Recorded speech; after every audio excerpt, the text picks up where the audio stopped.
Tekbir! Tekbir! Tekbir!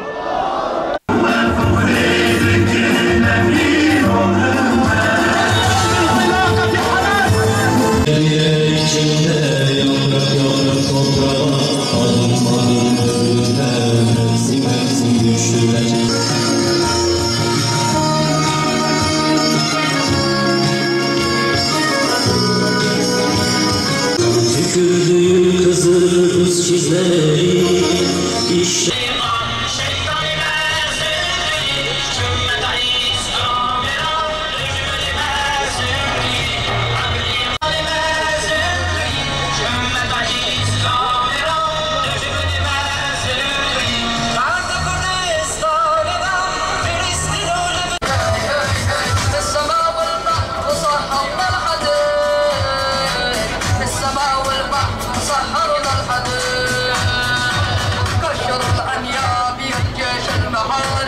واصحابهم غربكم اسمع الاخبار من حسب الضياء بالهدى والذكر دمرنا المجزر استعدنا بالحمد حط وخير گلی نوان پیغمبر گلی عاشق غزه و قدسه kunte bıkıratını serçaba rahatını. Dünyanın neresinde olursak olalım, biz de bu zulmü anlatalım. Zeynep olalım. Zeynep'in misyonu aslımızda olduğu gibi bugün Gazze'nin sözcülüğünü yapalım ve her sahnede, her mecliste, her platformda, her evde, her sokakta bu misyonu anlatalım, Gazze'yi anlatalım, direnişi anlatalım, Beytül Makdis'i anlatalım, o bilinci verelim kardeşlerimize, çocuklarımıza, yeni neslimize. Ve biz Zeynep'in misyonla eğer bugün Gazze'nin zulmünü haykırabilirsek Rabbimin huzurunda yüzümüz ak olacak. Ve deniliyor ki bize, ya siz bu kadar bir araya geliyorsunuz da haykırıyorsunuz, bağırıyorsunuz, çağırıyorsunuz, ne elde ediyorsunuz? Kıymetli kardeşlerim, biz bu zulme sessiz kalamayız. Bakın bugün 2 yıla yakındır oradaki kardeşlerimizin soykırımla, katliamla yok edilmesini bir tarafa, şu anda açlıkla, açlık imtihanıyla, açlık soykırımıyla yok etmeye çalışıyorlar. Biz nasıl evimizde sessiz kalalım? Ve biz şunu söylüyoruz, Ebu Ubeyde, çıkın ey İslam ülkelerinin halkları, meydanlara çıkın, sokaklara çıkın, bizi haykırın, İşgalci rejimin zulmünü anlatın dediği için biz de çıkıyoruz. Tek sözümüz budur ve bu konuda kim ne söylerse söylesin biz bu zulmü anlatmaya devam edeceğiz. Ebu Ubeyde'nin bir parmağı, bir işareti bizim için yeterdir diyoruz. Mücahitlerimizin göstermiş olduğu bu mücadele sonucunda dünyanın maskesini yırttı attı. Herkesin yüzü ortaya çıktı. Bireysel olarak da, ülkeler olarak da, yöneticiler olarak da herkesin yüzü ortaya çıktı. Kimse artık kendisini saklayamıyor. Kim samimi, kim dürüst, kim gerçekten Allah için bir şey yapmaya çalışıyorsa her şey ortaya çıktı. Ve bir sözümüz, İslam yöneticilerine söylüyoruz, İslam ülkelerinin yöneticilerine söylüyoruz. Bakın, maskeleriniz düştü ama izzetinizi koruyabilirsiniz. Ahiretinizi heba etmeyin. Zulmü alkışlamayın sessizliğinizle. Sivil halkımız gibi, sivil toplum kuruluşlarının yaptıkları etkinlikler gibi bizim elimizden bir şey gelmiyor demeyin. Vallahi gelir. Salt dünyevi hesaplarla hesabınızı yapmayın. Yanlış hesap Bağdat'tan geri döner. Her şeyin sahibi Allah. Ve siz hesabınızı yaparken mutlak hakim olan Allah'ın hesabını elbette ki önünüze koymazsanız, siz şahsi çıkarınızı, ülkenizin maddi menfaatini gözünde bulundurursanız, vallahi orada yükselen o çığlık, o açlıktan ölen o kardeşlerimiz, bebekler, masum kadınlar, yaşlılar, ellerini açmışlar. İflah olmazsınız. Bu dünyada da yanarsınız. Ahirette de yanarsınız. Bunu böyle bilesiniz. Bismillahirrahmanirrahim. Zulüm ve baskı tamamen ortadan kalkıncaya ve hakimiyet sadece Allah'ın oluncaya kadar onlarla savaşın. Eğer haksızlıklara son verirlerse artık zalimlerden başkasına düşmanlık yoktur. Bakara suresi 193. ayet. İzzeti kuşananlara selam olsun. Zalimlerin karşısında dik duranlara selam olsun. Mazlumların safında yer alanlara selam olsun. Gazze'de yaşanan soykırıma seyirci kalmayanlara selam olsun. Selahaddin Eyyubi ve Abdülhamid Han'ın torunlarına selam olsun.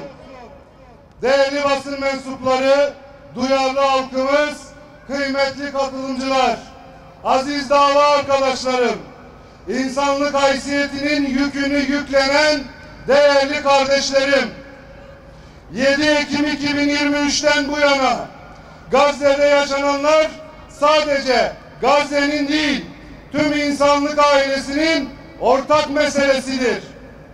Gazze'de yaşananlar dünyanın ve insanlığın imtihanı olarak devam etmektedir. Dünya devletleri, uluslararası toplum ve İslam ülkeleri Gazze'nin yanında yer alıp insani sorumluluklarını yerine getirmek zorundadır.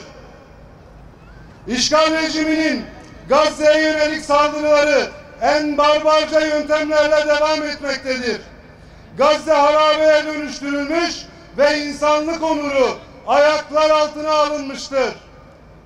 Siyonist işgal rejiminin Gazze soykırımında en az 65.000 kardeşimiz şehit olmuştur. Çocuk, kadın, yaşlı, yardım gönüllüleri, sivil savunma ekipleri ve sağlık çalışanları acımasızca katledilmiştir. Siyonist rejimin savaş suçlarını dünyaya duyuran basın mensupları katledilmiş, soykırımın üstü kapatılmaya çalışılmıştır. Bu süreçte 238 gazeteci şehit olmuştur. Sınır kapılarının kapandığı günden bu yana Gazze'de insani kriz her geçen gün derinleşmektedir. İşgal rejimi açlığı soykırım silahı olarak kullanmaktadır. İşgal rejiminin sözde yardım noktaları birer katliam noktalarına dönüşmüştür. Yardım noktalarında şehit sayısı 2000'i, yaralı sayısı 18.000'i geçmiştir. Gazze'de 22 aydır silahların, bombaların katledemediği insanların işgal rejimi açlık, kıtlık, ilaçsızlık ve susuzlukta yok etmektedir. Açlıktan dolayı her gün çocuk, kadın ve siviller şehit olmaktadır. Gazze'de son bir aydır insani kriz hayal edilemeyecek duruma gelmiştir. Yetersiz beslenme ve açlık nedeniyle 113 çocuk olmak üzere en az 251 masum insan açlıktan şehit olmuştur. Gazze'de yaklaşık 2 milyondan fazla kardeşimiz yüksek derecede akut gıda güvensizliği ile karşı karşıya bırakılmıştır. 600.000'e yakın kardeşimiz aşırı açlıktan ölüme yol açabilecek hastalıklara yakalanmıştır. 320.000'den fazla çocuk akut yetersiz beslenme yüzünden tedaviye muhtaç hale gelmiştir. Bu çocuklar bir doğal afetin kurbanı değil, onlar aç bırakılıyor, bombalanıyor ve yerinden ediliyor. Gazze'de bebek maması ve besin takviyeleri tamamen tükendi. İşgal rejiminin soykırım ve aç bırakma vahşetinden dolayı 100.000'den fazla bebek ve çocuk toplu ölüm tehlikesiyle karşı karşıya kalmıştır. Açlığı soykırım silahı olarak kullanan işgal rejiminin sebep olduğu katliamlar artık sayıların ötesine geçmiştir. Gazze'de yaşanan dram istatistiklerle ölçülemeyecek kadar büyük. Çünkü bu sadece rakamların değil, insanlığın imtihanı olmuştur. Açlık, susuzluk, hastalık, bunlar savaşın soğuk kelimeleri olmaktan çıkmış, bir halkın günlük hayatının ayrılmaz parçası haline gelmiştir. Gazze halkı yüzyıllardır yaşadıkları topraklarını terk etmemenin ve kimliklerinden vazgeçmemenin ağır bedelini ödemişlerdir. Uluslararası toplum ve devletler Gazze'de yaşanan bu trajediye derhal müdahale etmelidir. Açlık soykırımına karşı sessiz kalınmamalı, somut adımlar atılmalıdır. Bunca sessizlikten sonra işgal rejimi Gazze'nin tamamen işgal planını yapmaktadır. İşgal rejimi uluslararası hukuku hiçe sayarak bir halkı yok etme planları yapmaktadır. Bu yeni plan askeri saldırıların ötesine geçmiş, Gazze'nin kalıcı işgalini gündeme almaktadır. Bu plan şehrin yönetimini, altyapısını ve sosyolojik yapısını kökten değiştirmeyi hedeflemektedir. Bir başka deyişle bu sadece fiziksel bir işgal değil, inanca, hafızaya, tarihe ve kimliğe yönelik bir saldırıdır. Bir halkı haritadan tamamen silme girişimidir. İşgal rejimi 2 milyondan fazla insanı zorla yerinden ederek Gazze'yi yeni baştan dizayn etmeye çalışmaktadır. Kan, gözyaşı, katliam, soykırım ve enkazların üzerine yeni bir düzen kurma planları yapılmaktadır. Gazze'de yüzyıllardır süregelen yaşam, inanç, kültür, demografi ve toplumsal doku yok edilmek istenmektedir. Bu artık sadece bombalarla yürütülen bir savaş değil, bir halkı toprakla, tarihle, kimlikle birlikte haritadan silme girişimidir. Siyonist işgal rejiminin saldırılarının arkasında sadece askeri strateji değil, vaat edilmiş topraklar projesi yatmaktadır. Bu proje Filistin topraklarının ve bölge ülkelerinin kimliğini değiştirmeyi ve halkını sindirmeyi hedeflemektedir. Ve ne yazık ki bu proje adım adım uygulanmaktadır. Siyonist rejimin bölge ülkelerine yönelik sistematik saldırıları işgalin Gazze ile sınırlı kalmadığını göstermektedir. Bugün uzaktan seyrettiğimiz zulüm gün gelecek kapımıza kadar dayanacaktır. Bu bir tahmin değil, açık bir hakikattir. Bu hakikate karşı daha ne zamana kadar kör, sağır ve dilsiz kalınacak? Bölgemizi büyük bir cehenneme çevirme planları yapılmaktadır. Terörist Netanyahu'nun sözde Büyük İsrail projesi bölge ülkelerinin hiçbirinin emniyette olmadığının açık bir beyanıdır. Bu açık tehdide karşı İslam ülkeleri ciddi tedbirler almak ve Gazze soykırımına dur demek zorundadır. Nutuk atmak, kınama mesajları yayınlamak, gözleri kan, işgal ve talan bürümüş Siyonist rejimi durdurmamaktadır. Siyonist zulme karşı bölgesel müdahale gücü oluşturulmalı, somut adımlar atılmalıdır. Türkiye başta olmak üzere vicdan sahibi ülkeler bu gücü oluşturmalıdır. Şuara suresi 227. ayette Yüce Rabbimiz zulmetmekte olanlar nasıl bir inkılaba uğrayıp devrileceklerini pek yakında bileceklerdir buyurmuştur. Dünyanın özgür halklarından ve vicdan sahibi devlet liderlerinden talebimiz şudur: Gazze'de sınır kapıları hiçbir ön koşul olmaksızın derhal açılmalıdır. Gazze'ye gıda, ilaç, yakıt, su, bebek maması, besin takviyeleri ve insani yardım derhal ulaştırılmalıdır. İşgal rejiminin işlediği suçlara son vermek için Gazze'ye yönelik abluka derhal kaldırılmalıdır. Gazze'de işgal rejiminin işlediği soykırımı durduracak somut adımlar atılmalıdır. İşgal rejimine ambargo uygulanmalı, silahların uluslararası insancıl hukukun ihlallerinde kullanılmasına izin verilmemelidir.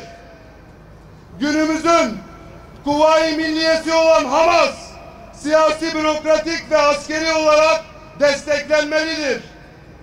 İşgal rejimine karşı direnişe silah, mühimmat, lojistik ve teknolojik destek verilmelidir.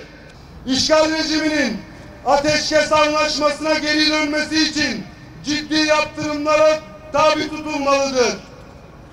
İnsani yardımların ulaştırılması ve ateşkesin sağlanmasına yönelik askeri seçenekler masaya yatırılarak barış gücü hareketi başlatılmalıdır. Hamas'ın Gazze'de kalıcı ateşkesin sağlanması yönündeki şartlarına destek verilecek adımlar atılmalıdır. Uluslararası kararlar neticesinde Gazze'de kalıcı ateşkesin sağlanması, işgalcilerin Gazze'den çekilmesi, Gazze'nin yeniden imar edilmesi, insani yardımların ulaştırılmasına yönelik söz konusu kararların pratikte yerine getirilmesi için Siyonist Şer İttifakı'na karşı baskı yapılmalıdır. Siyonist işgal rejimine destek sağlayan ürünleri boykot etmeye devam ediniz. Boykot en büyük silah olduğu unutulmasın. Bir dönem değil, ömür boyu boykot bilinciyle hareket edilmelidir. Son olarak Siyonist işgal rejimi denize dökülüp haritadan silinene kadar azim ve kararlılıkla Kudüs davasını savunmaya devam edeceğiz. Gazze'nin kahraman halkına, izzeti kuşanan liderlerine, Siyonist işgale direnen mücahitlere selam olsun.